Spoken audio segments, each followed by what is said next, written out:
అందరికీ వందనాలండి. నా పేరు ప్రశాంత్. జాన్ పాల్ మణికంఠ అలియాస్ జాన్ పాల్ గారు విషయం చెప్పింది ఏంటంటే దర్శనాలు లేవు అని చెప్పారు. దర్శనాలు లేవు, దర్శనాలు ఆగిపోయినాయి అనేది ఎంత తప్పుడు పోదో ఈరోజు మనం తెలుసుకున్నాం. సంఖ్యాకాండం 12వ అధ్యాయము 6వ వచనం తీసుకుంటే అక్కడ ఒక స్టోరీ నడుస్తుంది అనమాట. కూషు దేశం స్త్రీని మోషే పెళ్లి చేసుకున్నప్పుడు అహరోను మిరియాము మోషేని చూసి దేవుడు మోషేతో మాట్లాడేది మాతో మాట్లాడటా అని చెప్పి అహంకారంగా ఉంటారు. అప్పుడు తండ్రి అయిన దేవుడు ఈ విషయాన్ని మీరందరూ కలిసి నువ్వు అహరోను మోషే ముగ్గురు నా సన్నిధికి రండి అని చెప్తే అప్పుడు తండ్రి అయిన దేవుడు చెప్పిన మాట ఏంటంటే 12వ అధ్యాయం 6వ వచనంలో వారిద్దరూ రాగా నా మాటలు వినుడి, మీలో ప్రవక్త ఈనుని ఎనలా యెహోవా అనగు నేను దర్శనమిచ్చి అతడు నన్ను తెలుసుకున్నట్లు కలలో అతనితో మాట్లాడేదను. నా సేవకుడైన మోషే అట్టివాడి కాదు, నా సేవకుడైన మోషే అట్టివాడి కాదు, అతడు నా ఇంట్లంతటిలో నమ్మకమైన వాడు, నేను గుడాభావంతో కాక దర్శనమిచ్చి ముఖాముఖిగా అతనితో మాట్లాడగలను అని అన్నాడు. ఇక్కడ దేవుడు మాట్లాడాలంటే దర్శనం ద్వారా మాట్లాడాలి, వాక్యం ద్వారా మాట్లాడాలి, కళల ద్వారా మాట్లాడాలి.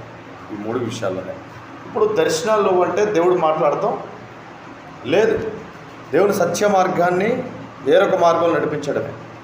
ఏవేలు ప్రవక్త మాట అన్నాడు. ఏవేలు గ్రంథంలో 2వ అధ్యాయం 8వ వచనంలో స్పష్టంగా ఒక మాట ఉంది.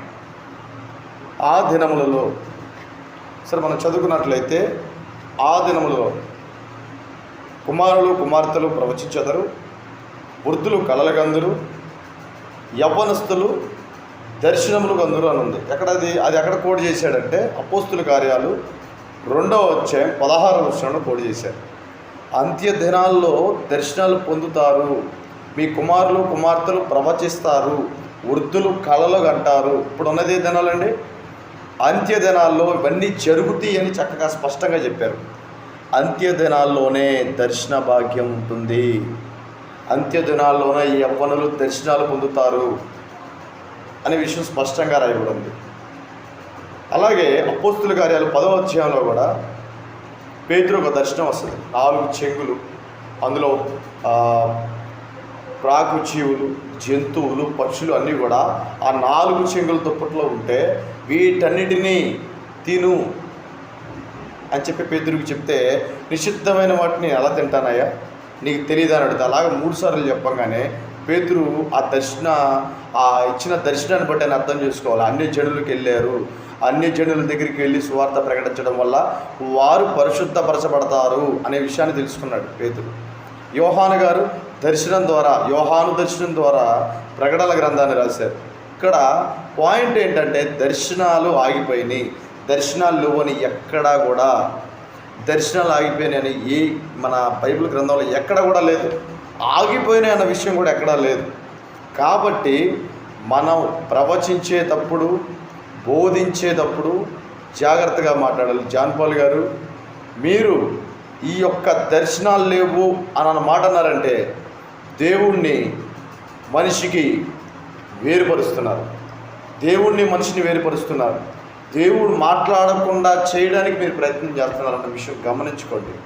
అంత్యదినాల్లో కంపల్సరీ దర్శనాలు ఉన్నాయి, 100% ఉన్నాయి. ఎందుకంటే ఈ దర్శనాల ద్వారా దేవుడు మనతో మాట్లాడతాడు. మోషేతో మాట్లాడాడు, ప్రవక్తలతో మాట్లాడాడు, పేతురుతో, కొత్త నిబంధన గ్రంథంలో పేతురుతో మాట్లాడాడు, యోహానులో ప్రకటన గ్రంథం రాయబడింది.